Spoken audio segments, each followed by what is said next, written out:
que você vai ouvir não é um caso clínico, é o que ninguém te explica antes que aconteça com você. Bem-vindo ao maior clube do mundo. Você não pediu para entrar, não assinou nada, não houve adesão. Mas você nasceu dentro. Chama-se ter próstata. E como todo clube masculino, ninguém fala dele até que o problema comece. Primeiro você levanta uma vez à noite, depois 2, depois 3. E você conta a mentira favorita de todos os homens. Não é nada. Deve ser a idade. Até que um dia você faz um exame de rotina e vê um número em vermelho. PSA elevado. 2 palavras que reorganizam uma terça-feira de manhã. E aqui, antes de continuar, a primeira coisa que você precisa gravar. Eu não sou médico. Eu sou um paciente que percorreu este caminho. O que você vai ouvir, você decide, com seu urologista. Mas você também precisa saber disto. O PSA é apenas um alarme de incêndio. Ele soa, mas não te diz se o fogo está na cozinha, no banheiro, ou se é só fumaça do vizinho. Por isso, hoje, o primeiro passo correto já não é puncionar às cegas. É pedir uma ressonância magnética multiparamétrica, ARM multiparamétrica. Esse mapa muda tudo o que vem depois. Nesse momento, você descobre algo terrível. A próstata sempre avisa, mas quase nunca ouvimos. Façamos um exercício de engenharia. Você pega um tubo por onde sai a urina e decide colocar, bem ao redor, uma glândula que cresce a vida toda, sem freios, sem limites, sem piedade. Se o corpo humano fosse uma empresa, esse engenheiro já teria sido demitido e processado. Mas aqui estamos, com essa engenharia de série, sem possibilidade de devolução. Aos 50 anos, cerca de 1 em cada 3 homens já tem alguma área de câncer na próstata. Aos 60, sobe bastante mais. Aos 70 ou 80, a maioria dos homens tem células cancerosas na próstata. Embora a maioria nunca saberá nem lhes causará problema algum. A probabilidade de aparecer câncer na próstata sobe mais ou menos 1 ponto por ano de vida. Mas atenção, a maioria desses cânceres são tão lentos que o homem morre com eles, não deles.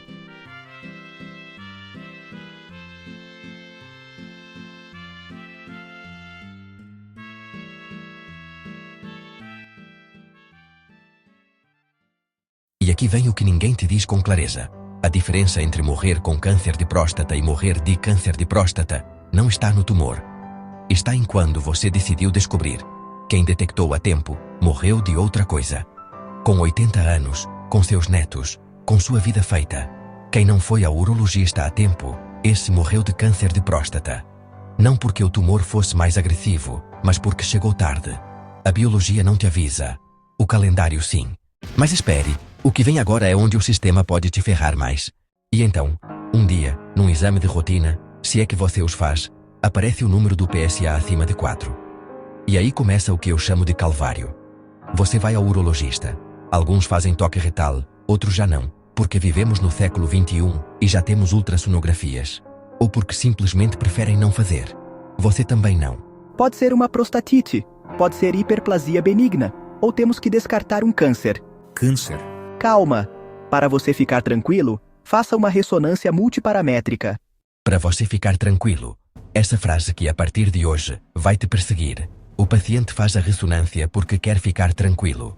40 minutos dentro de um tubo que faz barulhos de obra em construção. Muito tranquilizador. Saiu algo estranho. Não significa que seja câncer.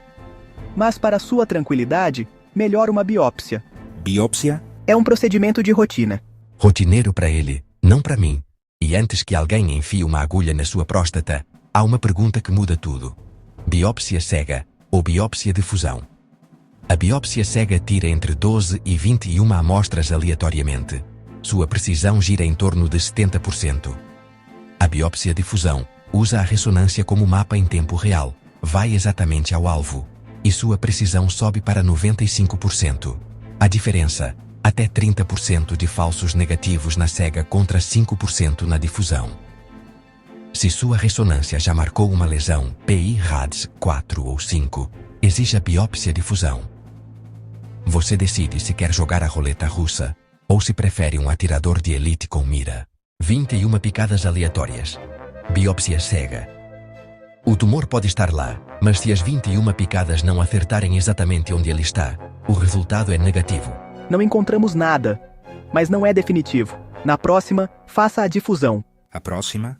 A seguir, a biópsia de fusão, que combina a ressonância com o ultrassom em tempo real, que coleta a amostra exatamente onde está a anomalia, que custa uma fortuna, que ninguém ofereceu desde o início. Bem-vindo ao sistema. Você já fez a biópsia. Agora, alguém precisa examinar essas amostras no microscópio. E essa pessoa é mais importante do que você imagina. Existem patologistas gerais que leem biópsias do cólon, do pulmão, da pele e também da próstata. E existem uropatologistas especializados, médicos que dedicam toda a sua carreira a analisar o tecido prostático, que distinguem os artefatos histológicos que outros interpretam mal, que sabem quando um 4 pode ser um 3 e quando um 3 deveria ser um 4. A diferença pode ser a diferença entre um Gleason 6 e um Gleason 8. Entre vigilância ativa e cirurgia urgente. Doutor, quem vai ler minha biópsia? Essa pergunta quase ninguém faz, e deveria ser a primeira. Se você não confia no patologista do seu urologista, peça as lâminas. Elas são suas. Ninguém pode negá-las. E leve-as ao uropatologista de sua confiança. Um segundo par de olhos especializados pode mudar completamente o seu diagnóstico, e com ele, todas as decisões que vêm depois. Narrador. Mas alguns urologistas, os que vão um passo além, propõem algo que a maioria nem sabe que existe. Urólogo. Eu te recomendo um PET-PSMA. É medicina nuclear. Detecta a atividade tumoral com uma precisão que a ressonância não alcança. Paciente, surpreso. E isso existe. Narrador, existe. Não está em todos os centros. Nem todo mundo oferece. Mas muda completamente a qualidade da informação. É o terceiro mapa, o mais preciso. É como acender a luz em toda a casa. Se o tumor enviou células para os gânglios ou para o osso, este exame as ilumina. Eu fiz. E sou grato por ter feito. Urólogo. Tenho os resultados da sua biópsia. É um Gleason 6. Paciente. Temeroso. Isso é ruim? Urólogo. Tranquilizador.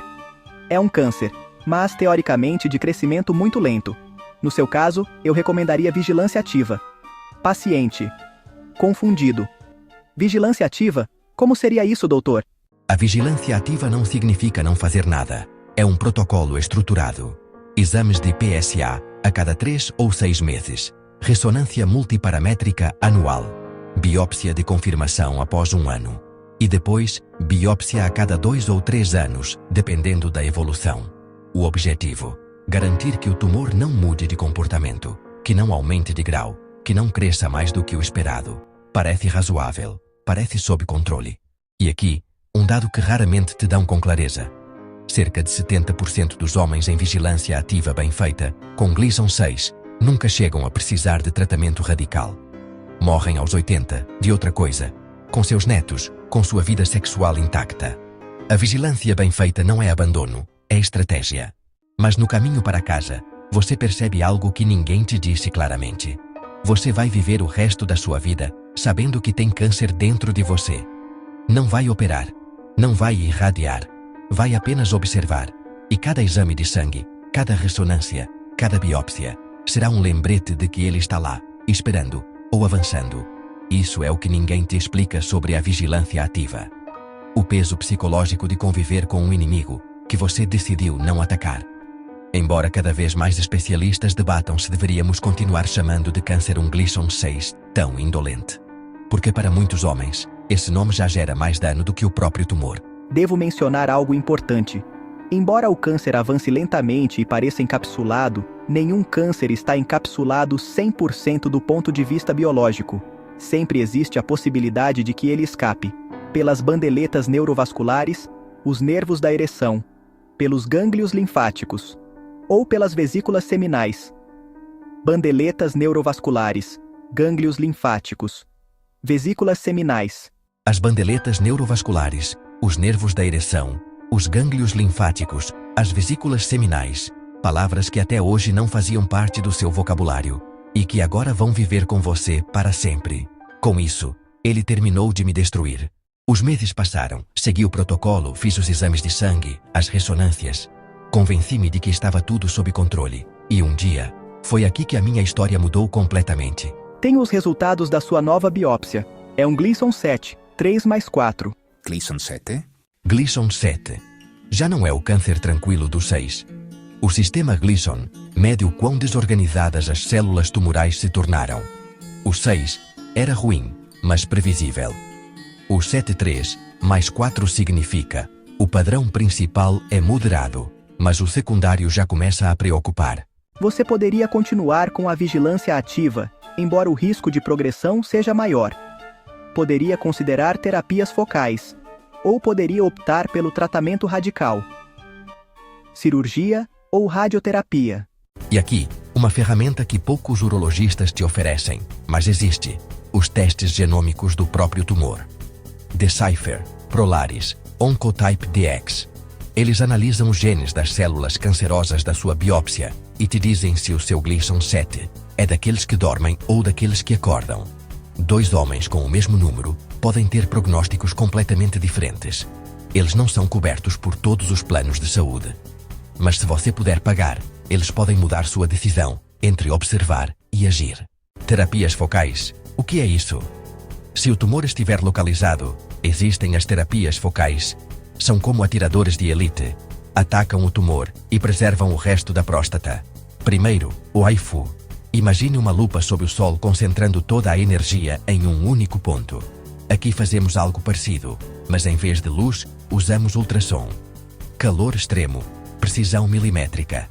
O tumor é destruído por dentro, sem abrir a pele, sem incisão, sem bisturi. O procedimento dura entre 1 e 3 horas. A maioria volta para casa no mesmo dia. Segundo, a crioterapia.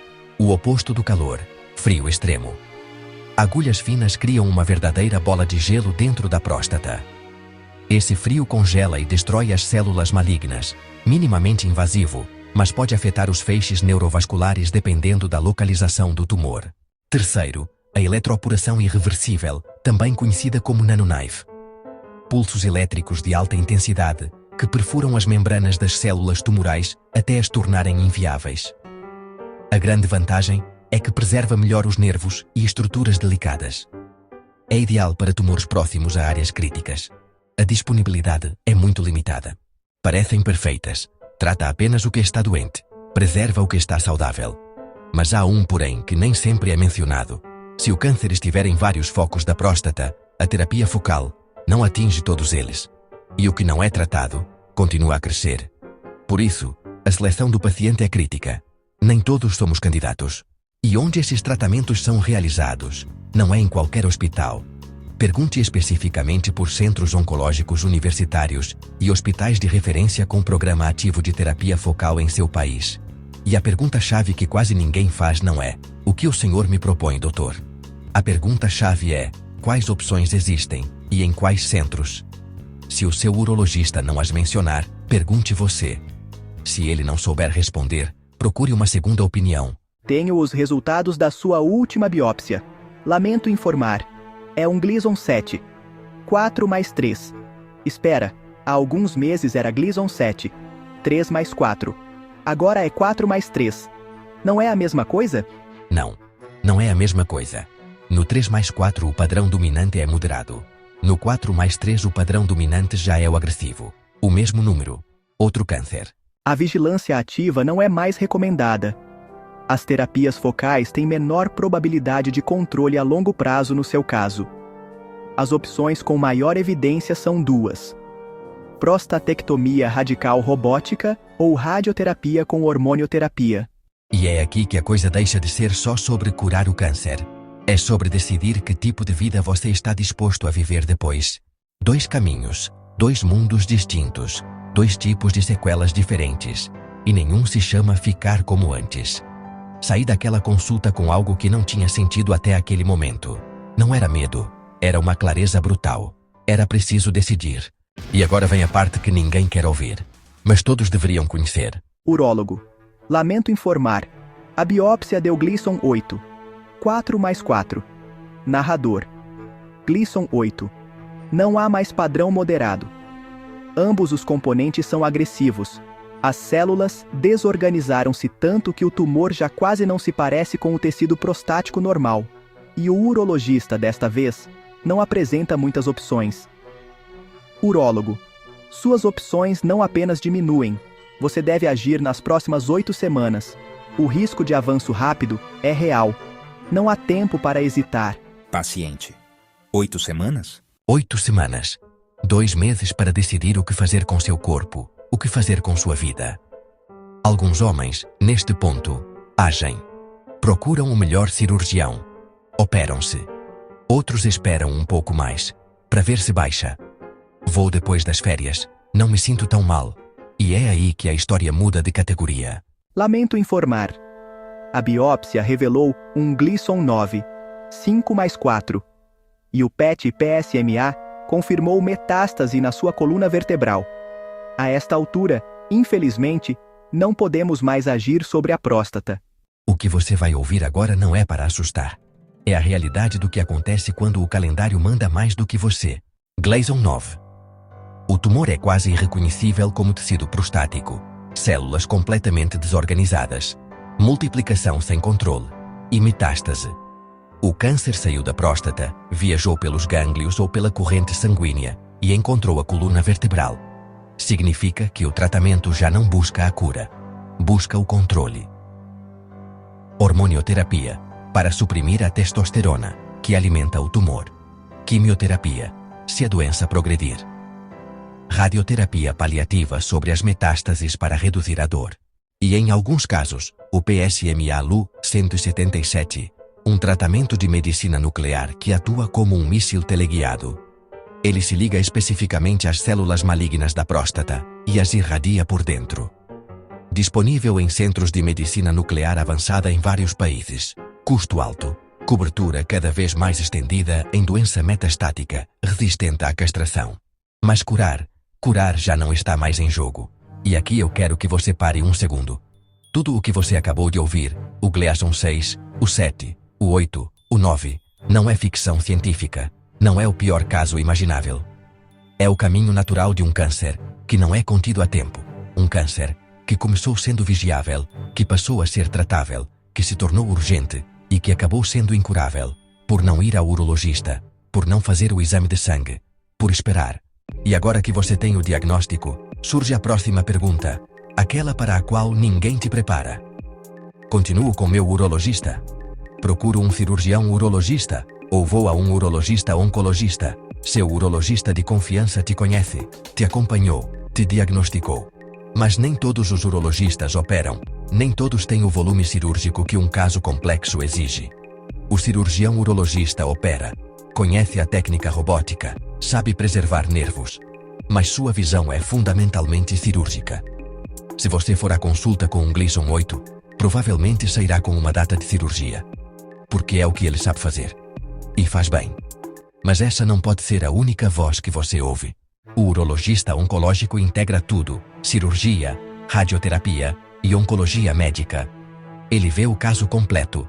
Não tem um viés de especialidade, ou pelo menos não deveria ter. A realidade é esta: com Gleason 7, 4+3 ou superior, você precisa de mais de uma opinião, de especialidades diferentes. Não porque seu médico esteja errado, mas porque a decisão é muito grande para depender de uma única visão. Um urologista oncológico, um cirurgião com alto volume robótico, um radio-oncologista, os 3 em paralelo se puder. Que eles compitam com seus argumentos. Que você decida com informações reais. Quando você vai ao cirurgião, ele te recomenda a cirurgia. Não porque seja desonesto, mas porque é o que ele domina. É onde ele tem experiência. Mas quando eu achei que já tinha tudo claro, o oncologista me disse algo que mudou tudo de novo. Com radioterapia e hormonioterapia, você terá efeitos colaterais que precisa conhecer. Fadiga intensa durante o tratamento. Sintomas urinários, urgência, ardência, frequência. Problemas intestinais, diarreia, sangramento retal. A hormonioterapia suprime a testosterona, perda de libido, disfunção erétil, ondas de calor, ganho de peso, perda de massa muscular e óssea. E o tratamento dura meses, às vezes anos. Com a radioterapia, nunca teremos a próstata completa analisada. Não saberemos se as margens estavam limpas, se os gânglios estavam comprometidos, se o tumor estava realmente confinado. E há mais um fator crítico: se a radioterapia falhar e for preciso operar nesse momento, essa cirurgia é enormemente mais complicada. O tecido irradiado está fibrótico, aderido, os planos cirúrgicos desaparecem, o risco de complicações se multiplica. É uma cirurgia que poucos centros estão em condições de fazer bem, e a cirurgia robótica. Com a prostatectomia robótica, temos informações completas após a operação. Patologia cirúrgica de toda a próstata. Estado real dos gânglios. Margens verificadas. Uma margem positiva significa que, ao retirar a próstata, ficaram células tumorais na borda do corte. É o principal indicador de risco de recaída. As margens positivas são inferiores a 10%. Na incontinência urinária, 90% de recuperação no primeiro ano. Na função sexual, 90% com preservação dos feixes neurovasculares em casos onde o tumor permite. 90%. 90%. Margens menores que 10%. Parece bom, parece muito bom. Mas na sua cabeça você não consegue parar de pensar nos outros 10%. E se for eu? Essa pergunta me levou a outra consulta, ao oncologista.